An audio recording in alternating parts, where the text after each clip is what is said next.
Hello friends, welcome to quantum chemistry. आज हम discuss करने जा रहे हैं बहुत ही important point, valence bond theory. वैसे तो वैलेंस बॉन्ड थ्योरी के बारे में केमिकल बॉन्डिंग में हमने पढ़ा है, लेकिन आज हम coordination compound that means coordination chemistry के रिस्पेक्ट में वीबीटी क्या होती है इसके बारे में हम डिटेल में इंफॉर्मेशन लेंगे। तो वीबीटी क्या होती है, तो वीबीटी समझने के लिए उसके सारे एग्जांपल्स डील करने से पहले you should know some postulates of VBT. आपको वीबीटी के कुछ पोस्टुलेट्स पता होने चाहिए, जो पोस्टुलेट हमें एग्जांपल ऑपरेटिंग में लगाने हैं। तो पोस्टुलेट्स क्या होने चाहिए? Now listen, postulate number first, valence bond theory is specifically deal to know magnetic moment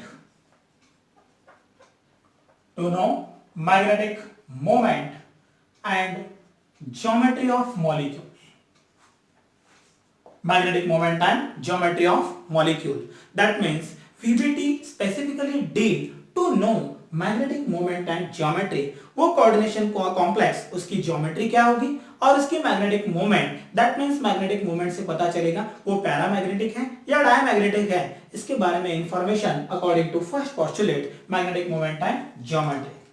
Now second postulates of VBT, that is generally VBT you are well familiar about bonding. Bonding दो type के होते हैं। तो chemical bonding में अगर हमने देखा जाए तो केमिकल बॉन्डिंग में हमने कोऑर्डिनेट बॉन्ड डिटेल में पढ़ा है, लेकिन यहां पर valence bond theory in case of coordination compound, in case of coordination complex, ये स्पेसिफिकली इंफॉर्मेशन देता है how to form coordinate bond in between vacant orbital of central metal atom and filled orbital of ligand.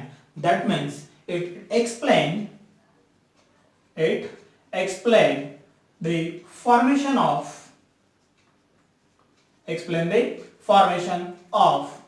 coordinate bond. coordinate bond किस तरह से form होना चाहिए? in between central atom, मतलब अगर मैं लेता हूं central metal atom, इसके vacant orbital और जो लिगैंड्स हैं उन लिगैंड्स के फील्ड ऑर्बिटल, इन दोनों के बीच किस तरह से कोऑर्डिनेट बॉन्ड फॉर्म होता है, इसके इंफॉर्मेशन भी ये एक्सप्लेन करता है। Now postulate number 3। अब यहां पर बात होनी चाहिए कि वैकेंट ऑर्बिटल आपको मिल गया सेंट्रल एटम का और लिगैंड भी मिल गया फील्ड ऑर्बिटल का, लेकिन ओवरलैपिंग से पहले जो भी वैकेंट ऑर्बिटल हाइब्रिडाइजेशन में जाएंगे उनके बारे में स्टेटस क्या है ये जानना बहुत जरूरी है। तो number of vacant orbital, that means postulate number 3, number of vacant orbitals expert और undergoes in hybridization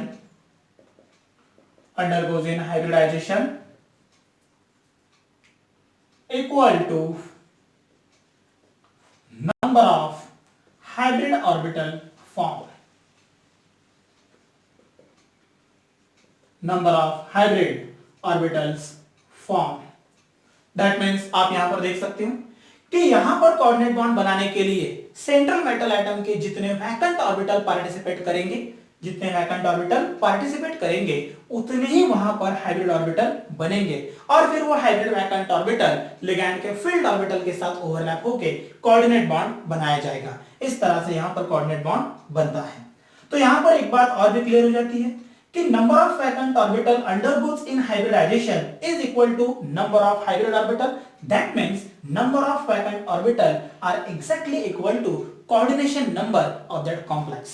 तो जितने vacant orbital central metal atom के पास हैं उतना ही उसका कोऑर्डिनेशन नंबर होना चाहिए और ये डिपेंड करता है number of ligands attach to central metal atom. वहां पर कितने लिगैंड अटैच है उसके हिसाब से सेंट्रल मेटल एटम वहां पर वैकेंट ऑर्बिटल अवेलेबल करके देता है। This is about third postulate. Now postulate number 4, ये बहुत ही इंपॉर्टेंट पोस्टुलेट है। ये अगर आपको एक बार समझ में आता है तो आपको समझ में आ जाएगा कि हाइब्रिडाइजेशन किस तरह से रन करना चाहिए।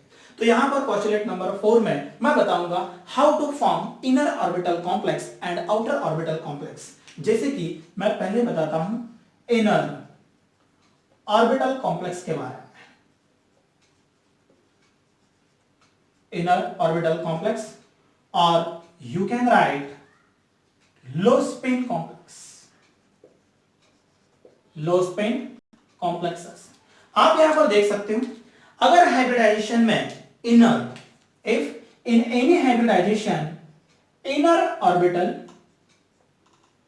Inner d orbital, that means n minus 1d orbital, n minus 1d orbital takes part, at that time the complex which is formed is called as inner orbital complex or low spin complex. For example, हम इसे example से clear करेंगे।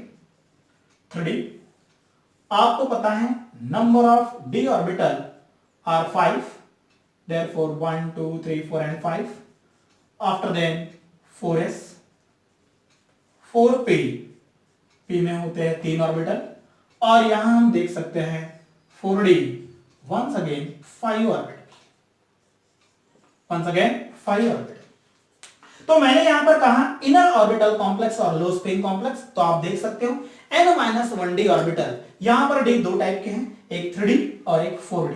अगर hybridisation में इस d orbital का, इस d का कोई भी एक ऑर्बिटल अगर पार्टिसिपेट करता है, मतलब 3d का ऑर्बिटल अगर हाइब्रिडाइजेशन में पार्टिसिपेट करेगा तो वो होगा इनर d ऑर्बिटल, या उसे ही कहा जाएगा, उस कॉम्प्लेक्स को कहा जाएगा इनर ऑर्बिटल और लो स्पिन कॉम्प्लेक्स। तो आप यहां पर देख सकते हो 3D में अगर मैं सपोज लेता हूं D, एक S,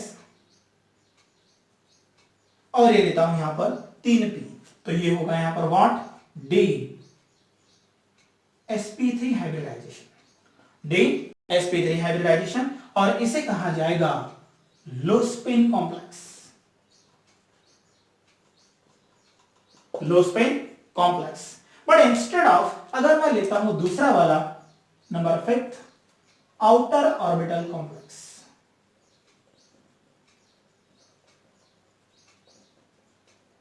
आउटर ऑर्बिटल कॉम्प्लेक्स और हाई स्पिन कॉम्प्लेक्स, तो आप यहां पर देख सकते हो, यहां पर जो ऑर्बिटल पार्टिसिपेट करेगा वो होगा outer d orbital, that means nd orbital. ये कौन सा होना चाहिए, nd ऑर्बिटल। तो यहां पर भी आप देख सकते हो, I can write 3d, number of orbitals are 1 2 3 4 5, after then 4s 4p, और यहां ले रहा हूं 4d। तो मैंने जैसे कहा कि अगर बाहर वाला d ऑर्बिटल, तो यहां मैं ले सकता हूं ये एक,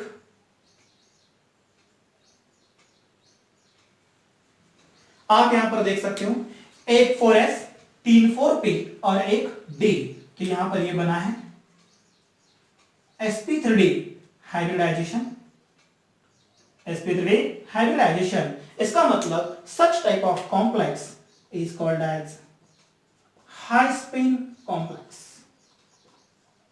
हाई स्पिन कॉम्प्लेक्स। इस तरह से आप देख सकते हो कि इनर ऑर्बिटल और आउटर ऑर्बिटल कॉम्प्लेक्स दोनों ही कॉम्प्लेक्स यहां पर फॉर्म होते हैं। तो this is about some postulates of valence bond theory.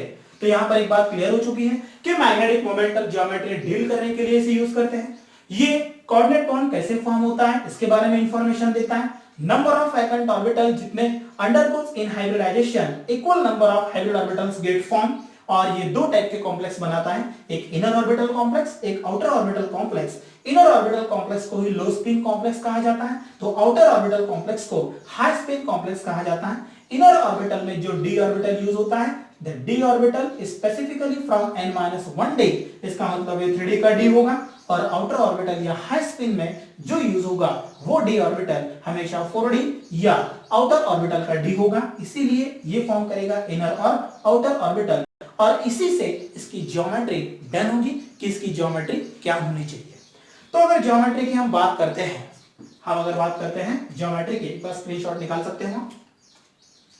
तो geometry according to coordination number होती है, और उसके हाइब्रिडाइजेशन के अकॉर्डिंग हम ज्योमेट्री को सेट कर सकते हैं। जैसे कि आप देख सकते हो, मैं यहां लेता हूं एक छोटा सा चार्ट बना रहा हूं, कोऑर्डिनेशन नंबर, और यहां ले रहा हूं ज्योमेट्री। कोऑर्डिनेशन नंबर अगर मैं 3 रेफर करता हूं तो ज्योमेट्री होगी trigonal planar. Trigonal planar. Coordination number 4 में ज्योमेट्री दो टाइप से हो सकती है। एक ज्योमेट्री हो सकती है टेट्राहेड्रल। टेट्राहेड्रल। यहां पर मैं एक काम करता हूं, हाइब्रिडाइजेशन भी क्या होना चाहिए इसके बारे में भी ले लेता हूं इंफॉर्मेशन। कोऑर्डिनेशन नंबर 3 में ये होगा sp2, 4 में ये होना चाहिए sp3। तो sp3 की geometry tetrahedral. I can write D sp2, it becomes square planar. Coordination number 4 ही है, लेकिन यहां पर जो यूज हुआ है वो है इनर डी ऑर्बिटल। इसका मतलब d sp2 हाइब्रिडाइजेशन, तो ये मिला स्क्वायर प्लेनर। कोऑर्डिनेशन नंबर 5 में sp3d trigonal bipyramidal. Trigonal bipyramidal. Coordination number 5 में ही dsp3। dsp3, तो ये क्या बनना चाहिए आप यहां पर देख सकते हो, 3 और 2 5, 5 ऑर्बिटल हैं, तो ये होना चाहिए square planar pyramid. Square planar pyramid. Coordination number 6 आप यहां पर देख सकते हो। कोऑर्डिनेशन नंबर अगर मैं 6 रेफर करता हूं तो आई कैन राइट sp3d2, तो ये देगा स्क्वायर प्लेनर बाइपिरामिडल। और इसी में इफ d2sp3, ये क्या है स्क्वायर प्लेनर बाइपिरामिडल। और अगर यहां पर लेता हूं मैं d2sp3, तो आप यहां पर देख सकते हो ज्योमेट्री d यहां पर कितने हैं 2, यहां पर 3 और 2 5 और 6। आई कैन राइट ऑक्टाहेड्रल। लेकिन यहां पर ये भी ऑक्टाहेड्रल, इसे भी हम बोल सकते हैं ऑक्टाहेड्रल। लेकिन ये ऑक्टाहेड्रल यहां पर d बाहर वाला यूज हुआ है, इसीलिए आउटर ऑर्बिटल ऑक्टाहेड्रल। और यहां पर d इनर यूज हुआ है, इसीलिए inner orbital octahedral. Inner orbital octahedral. और कोऑर्डिनेशन नंबर 7 में आई कैन राइट sp3d3, ये होगा pentagonal bipyramidal. Pentagonal bipyramidal. इस तरह से आप यहां पर देख सकते हो कि यहां पर कोऑर्डिनेशन नंबर, हाइब्रिडाइजेशन और ज्योमेट्री, तो कोऑर्डिनेशन नंबर जितना भी होगा उसके अकॉर्डिंग यहां पर एचएस होगा, और हाइब्रिडाइजेशन के अकॉर्डिंग उस कॉम्प्लेक्स की ज्योमेट्री वहां पे डन की जाएगी। तो इस तरह से ये था एक छोटा सा chart and types of hybridisation with respect to number of orbital takes part into hybridization. Now screenshot निकाल सकते हो। अब हम देखेंगे हाइब्रिडाइजेशन से पहले लिगैंड के टाइप कितने होते हैं, वो तो मैंने लिगैंड के लेक्चर में डिटेल में देखा है, लेकिन यहां पर इन शॉर्ट मुझे आपको छोटा सा स्पेक्ट्रोकेमिकल सीरीज और थोड़े से स्ट्रॉन्ग और वीक फील्ड लिगैंड क्या होते हैं इसके बारे में 1 मिनट में इंफॉर्मेशन दूंगा और सीधे हम कॉम्प्लेक्स में रन करेंगे।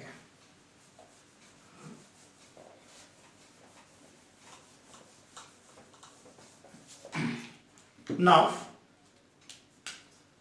हम बात कर लेते हैं स्पेक्ट्रोकेमिकल सीरीज के बारे में। अब स्पेक्ट्रोकेमिकल सीरीज में you are well familiar about ligands. Ligand generally 3 type के होते हैं, एक स्ट्रॉन्ग लिगैंड, एक वीक लिगैंड और एक एवरेज लिगैंड। तो एवरेज लिगैंड के बारे में इन जनरल जेडब्ल्यू और नीट में जो भी क्वेश्चन आता है वो अमोनिया के रिस्पेक्ट में आने के चांसेस ज्यादा हैं, तो अमोनिया के बारे में हम देखेंगे वो किस तरह से बिहेव करता है। तो स्पेक्ट्रोकेमिकल सीरीज में पहले एक छोटी सी मैं सीरीज बताता हूं कि ये किस तरह से होना चाहिए। तो आई can right CO carbon monoxide, Cl minus NO2 minus, ये मैं डिक्रीजिंग ऑर्डर में लिख रहा हूं, इन NH3। इसे आप यहां पर स्क्वायर बॉक्स में लिख सकते हो, ये आपका अमोनिया है। After then pyridine H2O water molecule, oxalate -2, fluorine, chlorine, bromine और आयोडीन, क्लोरीन, ब्रोमीन और आई कैन राइट आयोडीन। इस तरह से ये है एक spectrochemical series.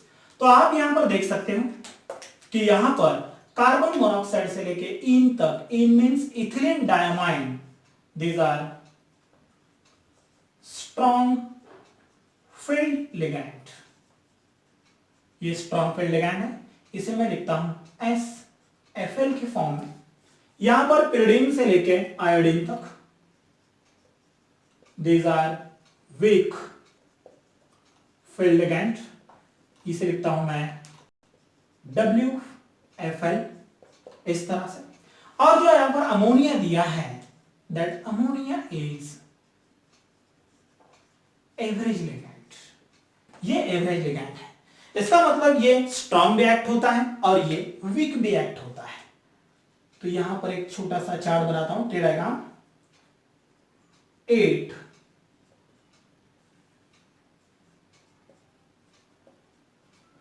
behaves as strong field ligand, 8 behaves as weak field ligand। अब ये किसके साथ स्ट्रांग और किसके साथ वीक होता है, तो आप देख सकते हो iron, cobalt, copper, nickel. Iron, cobalt, copper, cadmium, इन चारों के साथ यह एक्ट होता है strong field ligand, and rest of the metal इनके साथ यह एक्ट होता है week field ligand.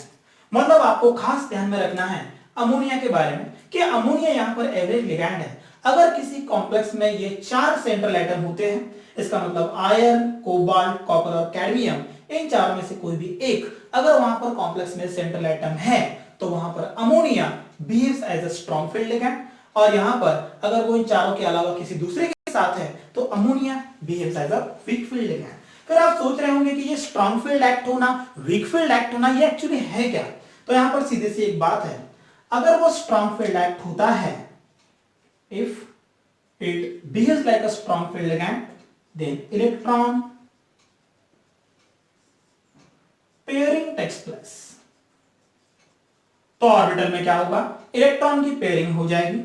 If it behaves like a weak field ligand, then electron remains as it is. तो इलेक्ट्रॉन जैसे हैं, जहां है वहीं रहेंगे। इसका मतलब यहां पर एक बात क्लियर हो गई, अगर आपका सेंट्रल एटम अमोनिया के साथ है, तो यहां पर फेरस, कोबाल्ट, कॉपर और कैडमियम, इनके साथ वो स्ट्रॉन्ग बिहेव करेगा। तो अंदर जो भी इलेक्ट्रॉन है उनकी पेयरिंग हो जाएगी, और नंबर ऑफ वैकेंट ऑर्बिटल जो विद रिस्पेक्ट टू लिगैंड जितने अवेलेबल है उनके हिसाब से वो अवेलेबल हो जाएंगे। मतलब वैक ऑर्बिटल को खाली करने के लिए इलेक्ट्रॉन की पेयरिंग हो जाएगी। यहां पर एक इंपॉर्टेंट बात, अगर इलेक्ट्रॉन की पेयरिंग, वो तो मैं बताऊंगा ही, जब मैं एग्जांपल रन करूंगा तब आपको क्लियर करवा दूंगा कि इलेक्ट्रॉन किस तरह से प्रमोट होता है, इलेक्ट्रॉन की पेयरिंग किस तरह से इनर ऑर्बिटल में होती है, और अगर पीछे जगह न हो तो इलेक्ट्रॉन सामने ट्रांसफर कैसे होता है, ये डिपेंड करता है कॉम्प्लेक्स पर। तो ये सारी चीजें हम क्लियर करेंगे विद रिस्पेक्ट टू एग्जांपल्स। तो this is about spectrochemical series and some strong and weak field ligand. Now इसके बाद मैं कुछ एग्जांपल से क्लियर करूंगा कि ये एग्जांपल,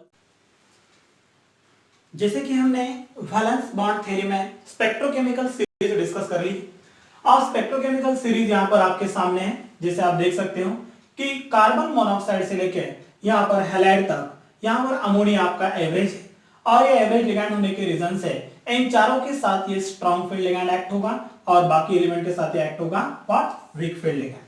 तो सबसे पहले हम बात करते हैं टेट्रा कोऑर्डिनेटर कॉम्प्लेक्स के बारे में और उसके बाद हम देखते हैं कि टेट्रा के बाद पेंटा, हेक्सा, यहां पर किस तरह से हाइब्रिडाइजेशन, मैग्नेटिक मोमेंट, ये सारी चीजें कैसे निकाली जाती है। तो मैंने यहां पर 5 एग्जांपल लिए हैं, इन पांचों से पूरा क्लियर हो जाएगा कि ये सारी चीजें, इनर ऑर्बिटल कॉम्प्लेक्स क्या होता है, आउटर ऑर्बिटल कॉम्प्लेक्स क्या होता है, ज्योमेट्री कैसे आती है और मैग्नेटिक नेचर इसका डिसाइड कैसे होना चाहिए। तो सबसे पहले हम बात कर लेते हैं एग्जांपल नंबर फर्स्ट की। तो एग्जांपल नंबर फर्स्ट में आप देख सकते हो निकेल Cl4 2-। जैसे कि यहां पर अगर आपको हाइब्रिडाइजेशन निकालना है तो एक सीक्वेंस पता होना चाहिए कि आपको क्या करना है। तो सबसे पहले आपको ऑक्सीडेशन नंबर निकालना है सेंट्रल एटम का, और ऑक्सीडेशन स्टेट से क्लियर हो जाएगा कि ये कितने ऑर्बिटल अवेलेबल करेगा। जैसे कि मैं यहां लेता हूं निकेल, ना आपको पता है निकेल एटॉमिक नंबर 28 और इलेक्ट्रॉनिक कॉन्फ़िगरेशन होना चाहिए इसका एर्गॉन, ओके, और ये बनेगा 3d8 4s2, 3d8 4s2। इस तरह से इलेक्ट्रॉनिक कॉन्फ़िगरेशन निकेल का होना चाहिए। लेकिन यहां पर आपको अब लेना क्या है, तो सबसे पहले निकेल का ON नंबर मुझे निकालना है। तो ON नंबर निकालने के लिए मैं एक सीक्वेंस से इसे बताता हूं।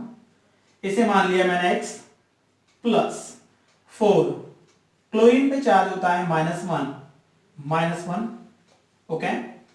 For x plus 4 into -1 is equal to total charge acquired by complex -2. It become x -4 equal to -2. x is equal to 4 -2, तो ये बनेगा यहाँ पर x is equal to +2। इसका मतलब यहाँ पर जो आपका निकेल है वो +2 फॉर्म में होना चाहिए। कौन से फॉर्म में होगा ये? +2। अब निकेल +2 के अकॉर्डिंग इसका इलेक्ट्रॉनिक कॉन्फ़िगरेशन आप कर सकते हो 28, जैसे कि मैंने अभी बताया था एर्गॉन 3d8, एर्गॉन 3d8, और यहां पर ये 28 में 4s2 होना चाहिए था, लेकिन 2+ आने की वजह से 2 इलेक्ट्रॉन 4s से रिमूव हो जाएंगे और ये बनेगा 4s0। That means एर्गॉन 3d8 4s0। Now 4s के बाद you are well familiar 4p होता है, और 4p के बाद 4dp होता है। तो यहां पर 3d8, तो पहले मैं d की बात कर लेता हूं 3, 4 एंड 5। आफ्टर देन 3d के बाद यहां लेता हूं 4s, एक ऑर्बिटल होगा, और यहां लेता हूं 4p, number of orbital in p 3। यहां पर 8 इलेक्ट्रॉन, तो 1 2 3 4 5 6 7 और 8 आप यहां पर देख सकते हो 8 इलेक्ट्रॉन इस तरह से मैंने यहां पर सेट कर दिए हैं। इसका मतलब ON नंबर सबसे पहले मुझे मिल गया +2। ON नंबर +2 मिलने के बाद क्लियर हो गया कि निकेल पर चार्ज +2 है, तो सेंट्रल एटम पे +2 चार्ज है, उसके अकॉर्डिंग इलेक्ट्रॉनिक कॉन्फ़िगरेशन मिला 3d8 4s0 4p0। अब 8 इलेक्ट्रॉन यहां पर है। अब इसके बाद आपको देखना है लिगैंड जो अटैच है वो कौन सा लिगैंड है, और सेंट्रल एटम वहां पर क्या है। तो सेंट्रल एटम यहां पर निकेल है और लिगैंड क्लोरीन। अब क्लोरीन होने के रीजन से, क्लोराइड होने के रीजन से वो तो एक वीक फील्ड लिगैंड है, क्योंकि आप यहां पर देख सकते हो हैलाइड, ये वीक फील्ड लिगैंड एक्ट हो रहा है। तो अब ये वीक फील्ड लिगैंड है, तो यहां पर मैंने जैसे बताया था अगर स्ट्रॉन्ग फील्ड लिगैंड प्रेजेंट है तो इलेक्ट्रॉन की पेयरिंग होगी, अगर वीक फील्ड लिगैंड प्रेजेंट है तो इलेक्ट्रॉन की पेयरिंग नहीं होगी। जो जैसे इलेक्ट्रॉन है वैसे ही होंगे। तो यहां पर आप देख सकते हो 2 इलेक्ट्रॉन अनपेयर कंडीशन में है, ये ऐसे ही रहेंगे। तो आपको 4 लिगैंड होने के रीजन से वैकेंट ऑर्बिटल चाहिए 4। तो यहां पर जो ऑर्बिटल हाइब्रिडाइजेशन में पार्टिसिपेट करेंगे वो होंगे ये 4 वैकेंट ऑर्बिटल, एक s का और 3 p, that means it becomes sp3 hybrid orbitals. ये क्या होगा? sp3 hybrid orbitals. तो यहां पर आप देख सकते हो due to the presence of weak field ligand, due to the presence of weak field ligand electron remains as it is. यहां पर किसी भी तरह का पेयरिंग नहीं हुआ, तो number of vacant orbital available with respect to number of ligand, number of ligand 4 है तो 4 वैकेंट चाहिए, इसीलिए 4 वैकेंट, तो एक s 3p, ये बना sp3 हाइब्रिडाइजेशन, sp3 हाइब्रिडाइजेशन। इस तरह से आप इसका हाइब्रिडाइजेशन निकाल सकते हो। अब यहां पर लिगैंड 4 है तो 4 लिगैंड, दैट मींस एक लेता हूं Cl minus, once again Cl minus, Cl minus and Cl minus. ये फॉर योर अंडरस्टैंडिंग थोड़ा सा साइड में लिखता हूं, ये यहां लिखता हूं, ये होगा sp3 हाइब्रिडाइजेशन, ओके। और अब ये क्लोराइड यहां पर देगा एक इलेक्ट्रॉन पेयर, ये इसे देगा, इस तरह से ये इसे देगा, और यहां पर 4 कोऑर्डिनेट बॉन्ड बनेंगे और उसका shape sp3 hybridisation. That means यहां पर मैं लिखता हूं सबसे पहले हाइब्रिडाइजेशन, हाइब्रिडाइजेशन होगा sp3। After that geometry, according to sp3 geometry होनी चाहिए tetrahedral, geometry tetrahedral. Number of unpaired electron ये होंगे 2, नंबर ऑफ अनपेयर्ड इलेक्ट्रॉन 2 है, तो मैग्नेटिक मोमेंट, तो मैग्नेटिक मोमेंट का फॉर्मूला है आपके पास n into n plus 2। Number of electron 2 है तो ये वैल्यू होगी n की, तो you can write 2 into 2 plus 2, 2 plus 2 4, 4 2 जा 8 under root of 8। That means you can write 4 into 2, you can write 2 root 2। ये मिला मैग्नेटिक मोमेंट। इसका मतलब नंबर ऑफ इलेक्ट्रॉन अनपेयर होने के रीजन से यहां पर इसका मैग्नेटिक नेचर जो होगा that is para magnetic in nature. ये क्या होना चाहिए? Para magnetic in nature. तो किसी भी कॉम्प्लेक्स में आपको ये 5 चीजें निकालना बहुत जरूरी है। आपको उसका हाइब्रिडाइजेशन निकालना आना चाहिए, ज्योमेट्री उसके अकॉर्डिंग आप सेट कर सकते हो, अनपेयर्ड इलेक्ट्रॉन से पता चलेगा वो पैरामैग्नेटिक है या डायमैग्नेटिक। अगर अनपेयर इलेक्ट्रॉन एक भी आता है तो पैरामैग्नेटिक, और अगर एक भी नहीं है, सारे के सारे पेयर है, तो डायमैग्नेटिक। और magnetic moment by using this formula, number of unpair electron की वैल्यू पुट करके आप मैग्नेटिक मोमेंट भी कैलकुलेट कर सकते हो। तो ये सारी चीजें निकालने के लिए आपको एक प्रॉपर सीक्वेंस फॉलो करना पड़ेगा, और आपका सीक्वेंस वही है। सबसे पहले ओएन नंबर निकालो, ओएन नंबर निकालने के बाद क्लियर हो जाएगा उसका इलेक्ट्रॉनिक कन्फिगरेशन क्या होगा। उसके अकॉर्डिंग लिगैंड देखो, सेकंड स्टेप में लिगैंड देखो स्ट्रांग है या वीक है। अगर स्ट्रांग है तो पेयरिंग कर दो, अगर स्ट्रांग नहीं है तो एज इट इज बाद में जितने वैकेंट ऑर्बिटल है उतने अवेलेबल कर लो, और सीधे वहां पर कोऑर्डिनेट बॉन्ड बना के ये सारी चीजें आप सेट कर सकते हो। तो this is about first complex nickel Cl4 2 minus. Now move to the next complex, second complex.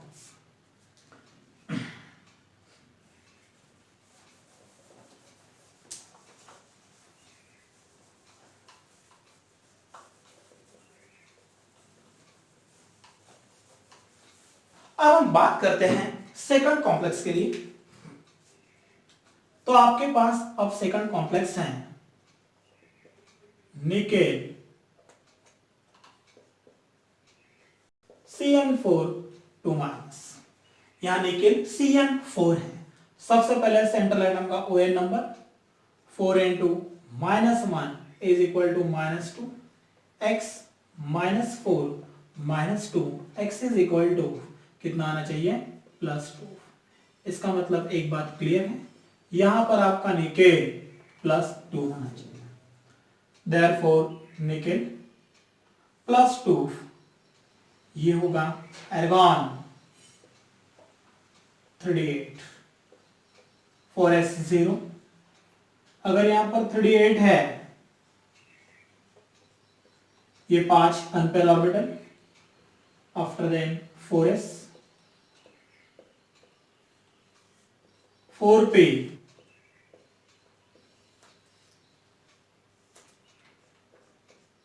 ये ले रहा हूं 4। नाउ 3d8 के अकॉर्डिंग अगर मैं देखता हूं तो 1 2 3 4 5 6 7 एंड 8, यहां पर 8 इलेक्ट्रॉन लिख ली है।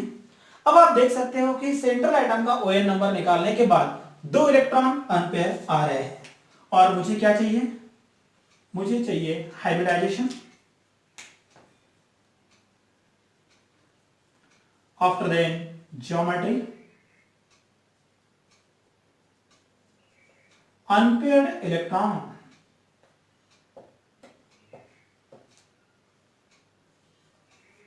मैग्नेटिक मोमेंट, या पहले मैग्नेटिक नेचर देख लेते हैं and after then last one magnetic moment.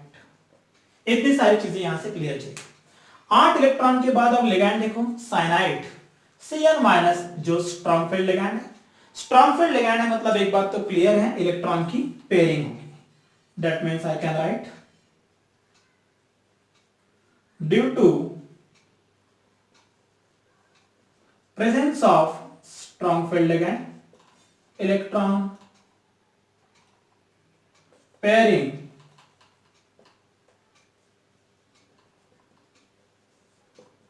X plus.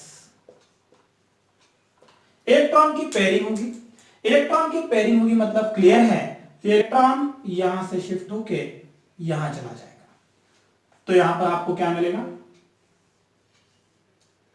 3 1 2 3 4 5 6 7 and 8। After then आपका 4s यहां पर तो खाली था ही, यहां पर आपका एक d ऑर्बिटल खाली हो गया, एक 4s खाली था, 3p खाली और ये 5d 5। अब देखना है नंबर ऑफ लिगैंड आपके पास 4 है, 4 लिगैंड है तो एक बात क्लियर है, you can right Cn minus Cn minus Cn minus and Cn minus, ये इसे डोनेट करेगा और जो आपका हाइब्रिडाइजेशन होगा that's hybridisation is D sp2। क्या मिला हाइब्रिडाइजेशन D sp2। तो आप यहां देख सकते हो हाइब्रिडाइजेशन D sp2। तो ज्योमेट्री ज्योमेट्री 2 और 2 4 orbital, I can write square planar, ये square planar, number of unpair electron 0, तो obviously magnetic nature diamagnetic, magnetic moment निकाल लो तो वो भी आ जाएगा 0। इस तरह से ये है सेकंड कॉम्प्लेक्स का hybridization and such things, geometry, unpaired electron, magnetic nature and magnetic moment. तो आप यहां पर सीख गए होंगे कि किस तरह से यहां पर हाइब्रिडाइजेशन को कैलकुलेट किया जाता है, फाइंड आउट किया जाता है। तो ये था एग्जांपल नंबर सेकंड, इस तरह से इसे रन करना चाहिए। आपने यहां पर देखा कि due to the presence of strong field ligand electron की पेयरिंग हो गई। आपको ऐसे भी क्वेश्चन गिर सकता है कि अगर यहां पर एक इलेक्ट्रॉन है पीछे जगह ही नहीं है तो इस इलेक्ट्रॉन का क्या होगा, प्रमोशन कहां से कहां होना चाहिए, या होता है या नहीं होता है, वो भी हम एग्जांपल से क्लियर करेंगे। This is your second example. Now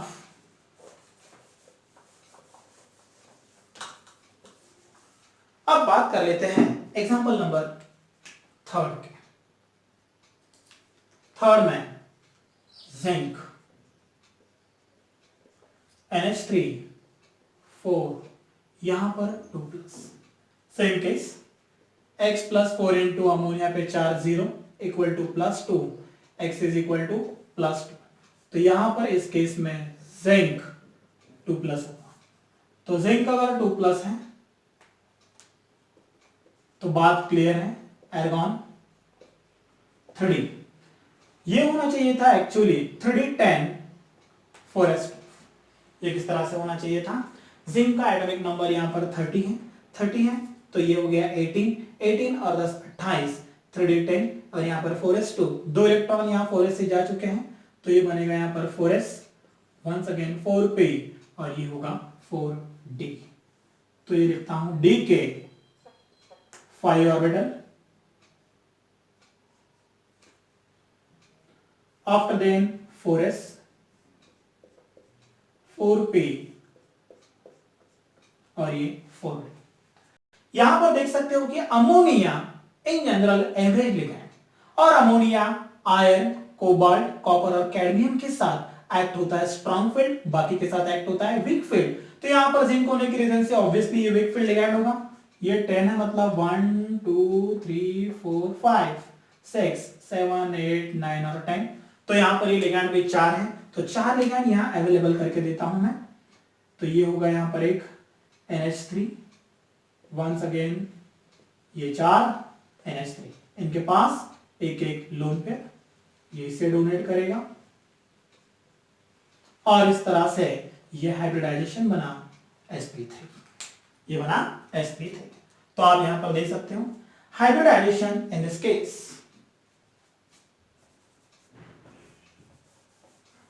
hybridisation क्या होना चाहिए यहां पर,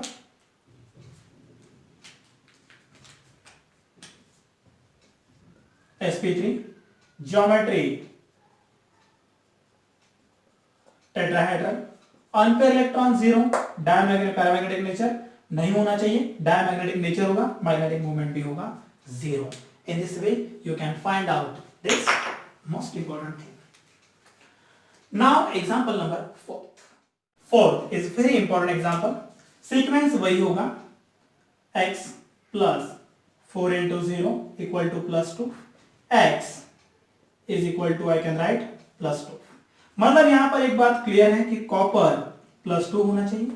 अगर कॉपर प्लस 2 है तो इट बिकम्स 3d9 4s0, क्योंकि एक्चुअली ये 3d10 4s1 था, लेकिन एक 2 इलेक्ट्रॉन यहां से शिफ्ट होने मतलब रिमूव होने की वजह से ये बना 3d9 4s। तो 3d9 में आई कैन राइट 1 2 3 4 एंड 5, ये 4s थोड़ा सा आपके अंडरस्टैंडिंग के लिए साइड में लिखता हूं और यहां पर लेता हूं 4p। अब आप यहां पर देख सकते हो 3d9, तो 1 2 3 4 5 6 7 8 और 9, ओके, और यहां पर 4s एंड 4p। अब अकॉर्डिंग टू द रूल आप देख सकते हो कि ammonia is the ligand, ammonia ligand average ligand है, और यहां पर copper as a central atom, तो 101% वो एक्ट होगा स्ट्रॉन्ग फील्ड लिगैंड। तो आपके दिमाग में क्वेश्चन तो आ रहा होगा कि इलेक्ट्रॉन की पेयरिंग होगी, तो आप सोच रहे होंगे कि नंबर ऑफ ऑर्बिटल यहां पर 4 है, तो 4 ऑर्बिटल यहां पर मुझे अवेलेबल चाहिए। तो यहां से इस इलेक्ट्रॉन की शिफ्टिंग कुछ यहां हो जाएगी, और इसके बाद आपको जो मिलेगा एक नया ऑर्बिटल, दैट मीन्स ये ले रहा हूं यहां पर 1 2 3 4, ये 5 1 2 3 4 5 6 7 एंड 8, यहां एक खाली हो गया, ये यहां पर एक 4s, और यहां ले रहा हूं ये 3p।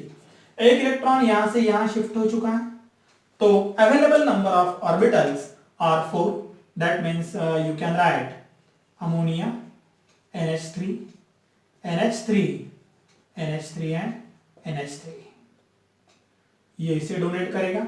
इस तरह से 4 कोऑर्डिनेट बॉन्ड यहां बना के ये फॉर्म कर देगा sp2 हाइब्रिडाइजेशन।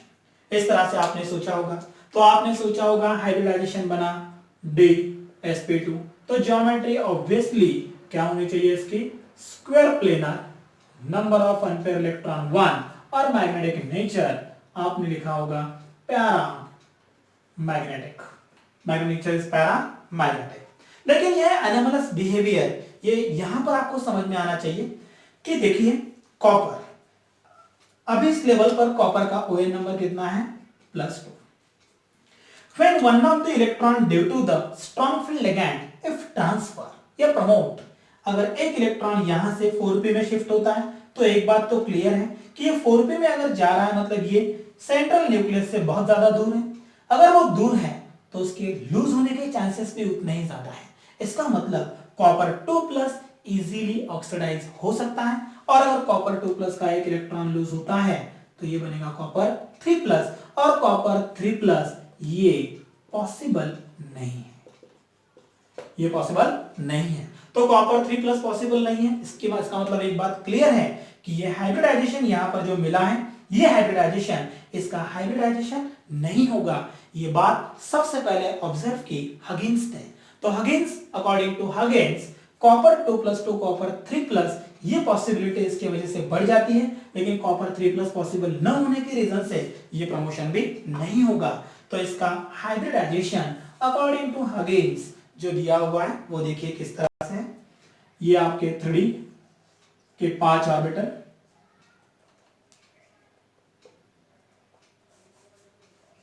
ये ले रहा है 1 2 3 4 5, ये आपका 4s और ये p।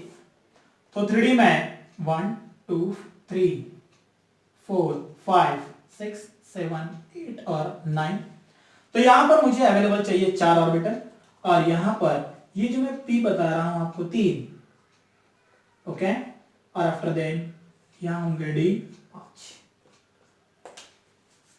तो orbitals which takes part in hybridization, एक S, दो P और एक D, that means NH3 NH3 NH3 और यहां होगा एक NH3। तो ये कुछ इस तरह से बनाएंगे 4 कोऑर्डिनेट बॉन्ड और इसका हाइब्रिडाइजेशन होगा sp2d। इसका होगा हाइब्रिडाइजेशन sp2d। तो ये तो dsp2, otherwise you can write sp2d। sp2d is the hybridization of this complex. तो यहां पर आपने देखा किस तरह से ये anomalous behavior शो करता है। This is one of the exceptional case in this hybridization. इस तरह से आप हाइब्रिडाइजेशन कैलकुलेट कर सकते हो। तो नंबर ऑफ अनपेयर इलेक्ट्रॉन 1 है तो 1 होना चाहिए। ज्योमेट्री तो ऑब्वियसली स्क्वायर प्लेनर ही आएगी और यहाँ पर नंबर ऑफ इलेक्ट्रॉन अनपेयर 1 होने के रीजन से मैग्नेटिक नेचर इसका होगा पैरामैग्नेटिक और मैग्नेटिक मोमेंट वहां से इजीली निकल जाएगी। तो इस तरह से ये था कॉम्प्लेक्स। इस तरह से आप हाइब्रिडाइजेशन निकाल सकते हो और बाकी का नेचर भी क्लियर कर सकते हो। इसलिए इस एग्जांपल को इंपॉर्टेंट एग्जांपल करना ये था valence bond theory. I hope ये लेक्चर आपके लिए बहुत ही हेल्पफुल होगा। ओके।